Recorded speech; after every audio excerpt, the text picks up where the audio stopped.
చంద్రబాబు ఎవరినైనా ఏటీఎంలా వాడుకుంటారు. చంద్రబాబు పోలవరంను ఏటీఎంలా వాడుకున్నట్లు సాక్షాత్తు ప్రధాని మోదీ 2019 ఎన్నికల సందర్భంగా చెప్పారు. తాజాగా టీడీపీని వీడి వైఎస్ఆర్ కాంగ్రెస్లో చేరిన సీనియర్ నేత మాజీ ఎంపీ రాయపాటి సాంబశివరావు తనయుడు కూడా ఇదే విషయాన్ని ధృవీకరించారు. పోలవరం ప్రాజెక్టు కాంట్రాక్ట్ వ్యవహారంలో చంద్రబాబు తమను నాశనం చేశాడని మండిపడ్డారు.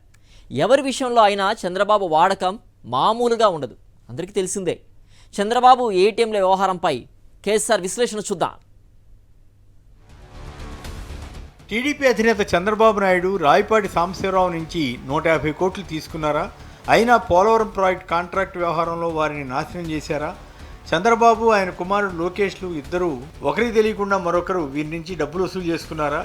మామూలుగా ఇలాంటి ఆరోపణ మరెవరి మీదైనా వచ్చి ఉంటే ఈనాడు, ఆంధ్రజ్యోతి తదితర ఎల్లో మీడియా ఎంత బీభత్సంగా ప్రచారం చేసి ఉండేవి.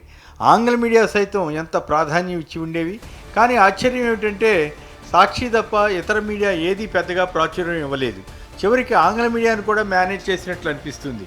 దేశ ప్రధానమంత్రి నరేంద్ర మోడీ 2019 శాసనసభ ఎన్నికల ప్రచారంలో ఏం చెప్పారో గుర్తు చేసుకోండి. ఏ యూటన్ బాబు కే లియే, ये टीडीपी के लिए ये पोलावरम प्रोजेक्ट एटीएम है, एटीएम. పోలవరం ప్రాజెక్టును చంద్రబాబు ఏటీఎం మాదిరి వాడుకున్నారని ఆయన ఆయా సభల్లో అన్నారు. కానీ దానిపై తదుపరి ఎలాంటి చర్యలు కూడా తీసుకోలేదు. అంతేకాదు 2019లో టీడీపీ ఓటమి తర్వాత చంద్రబాబు మాజీ పీఎస్ శ్రీనివాస్ ఇంటిలో ఐటీ శాఖ దాడులు చేసి సుమారు 2000 కోట్ల మేర అక్రమాలు జరిగాయని గుర్తించినట్లు సిబిటిడి ప్రకటించింది. అయినా చంద్రబాబుకు ఏమీ కాలేదు. 5 ఏళ్లు గడిచిపోయినా మోడీ ప్రభుత్వం ఆ ఊసే ఎత్తలేదంటే ఆశ్చర్యంగానే ఉంటుంది. అదే టైంలో ఢిల్లీ లిక్కర్ స్కామ్లో 100 కోట్ల అవినీతి జరిగిందో లేదో తెలియదు, కానీ నెలల తరబడి ఢిల్లీ ఆప్ మంత్రులు జైల్లో గడపవలసి వస్తోంది. మన దేశ వ్యవస్థల్లో ఎందుకు ఇంత తేడా వస్తోంది?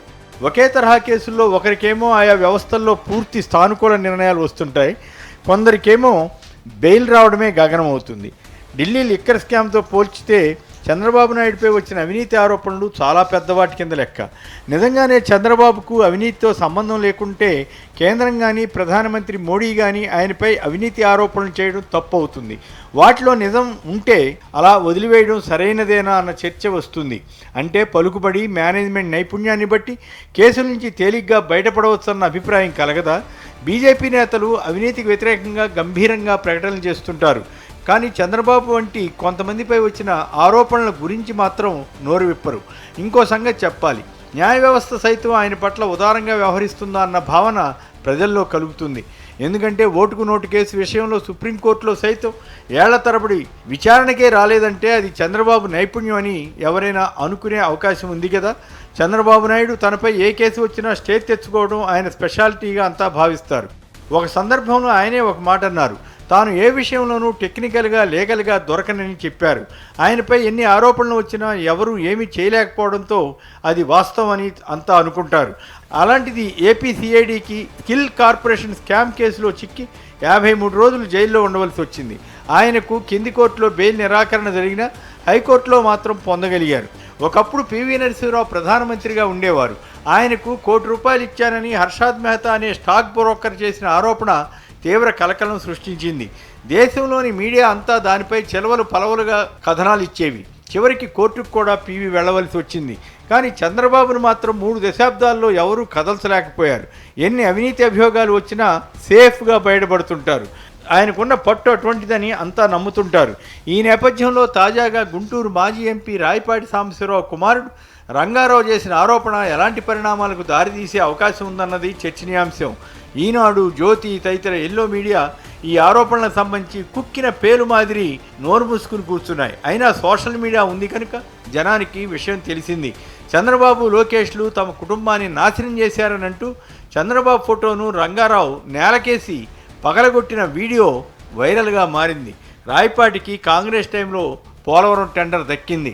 దాన్ని ఆయన కొంతమేర ఎగ్జిక్యూట్ చేశారు. ఈలోగా శాసనసభ ఎన్నికలు రావడం, కాంగ్రెస్ పార్టీ పరిస్థితి పూర్తిగా దిగజారిపోవడంతో ఆ పార్టీ ప్రముఖులంతా టీడీపీ లేదా వైసీపీలోకి వచ్చేశారు. రాయపాటి కూడా టీడీపీలో చేరి నరసరావుపేట టికెట్ పొందారు. టీడీపీలో చేరిన పోలవరం కాంట్రాక్టును రాయపాటి నుంచి తప్పించి నవయుగ సంస్థకు చంద్రబాబు అప్పగించారు. ఎంపీగా మరోసారి గెలిచారన్న భావన తప్పితే రాయపాటి ఆర్థికంగా ఈ ప్రాజెక్టులో దెబ్బతిన్నారని చెప్తారు. గత ఎన్నికల సమయంలో 150 కోట్లు ఇచ్చామని చంద్రబాబు లోకేష్లు ఒకరికి తెలియకుండా ఒకరు డబ్బులు వసూలు చేసుకున్నారని రంగారావు ఆరోపిస్తున్నారు. సోమవారం పోలవరం అంటూ చంద్రబాబు చేసిన ప్రచారం అంతా బోగస్ అని ఆయన లోగొట్టు విప్పేశారు. టీడీపీ రాజకీయ పార్టీ కాదని ఒక వ్యాపార సంస్థని కూడా రాయపాటి సూత్రీకరించారు. దీనికి తోడు సత్తెనపల్లి సీటును తమ ప్రత్యర్థి కన్నా లక్ష్మణానికి ఇవ్వడం కూడా రాయపాటి వర్గానికి ఆగ్రహం తెప్పించింది. అయినా ఇన్నాళ్ళు భరిస్తూ వచ్చి ఎన్నికల సమయంలో బయటపడ్డారు. కట్టలు తెగిన ఆవేశంతో ఆయన మాట్లాడిన తీరు, పార్టీకి గుడ్ బై చెప్పిన వైనం అందరి దృష్టిని ఆకర్షించింది. ఎంతగా నష్టపోయి ఉండకపోతే ఆయన ఎంతలా ఆవేదన చెందుతారా అన్న భావన కలుగుతుంది. దీనికి చంద్రబాబు కానీ ఆయన పొత్తులో ఉన్న పవన్ కళ్యాణ్ కానీ స్పందించలేకపోయారు. మరో కీలక నేత విజయవాడ ఎంపీ కేసినేని నాని పార్టీని వీడి వైఎస్ఆర్ కాంగ్రెస్లో చేరిపోవడమే కాదు, ఆ పార్టీ తరఫున పోటీ చేయబోతున్నారు. చంద్రబాబు లోకేష్లు ఎలా తన పట్ల అనుచితంగా వ్యవహరించింది ఆయన తెలియజెప్పారు. చంద్రబాబు పెద్ద మోసగాడని కూడా కేసినేని నాని నిర్మోహాటంగా వ్యాఖ్యానించారు. తమ కుటుంబంలో చిచ్చు పెట్టారన్నారు. గుంటూరు, కృష్ణా జిల్లాల్లో సామాజిక పరంగా కూడా బలమైన నేతలుగా ఉన్న ఇద్దరు ప్రముఖులు పార్టీని వీడడమే కాకుండా సంచలనాత్మకమైన ఆరోపణలు చేయడం సహజంగానే వచ్చే ఎన్నికల్లో ప్రభావం చూపే అవకాశం ఉంటుంది.